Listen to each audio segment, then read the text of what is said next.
रूमवर राहणारे एकाच गोष्टीने वैतागलेले असतात, ते म्हणजे किती आवरा, जो पसारा व्हायचा आहे तो 2 दिवसात होतोच.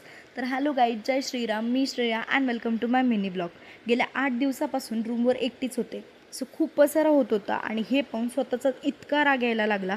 मग काय, रात्रभर झोपलेच नाही आणि सगळी रूम आवरून घेतली आणि लगेचच घरी जायचं ठरवलं. मग निघाले आणि पहाटेच घरी पोहोचले. घरी जाऊन मस्तपैकी दूध पिलं आणि आराम करण्याच्या ऐवजी पप्पांनी लगेचच दुकानावर ड्युटी लावून दिली. ऑलरेडी इतकं डोकं दुखत होतं आणि परत दुकानात बसलं म्हणजे इतकं जीवावर आलेलं.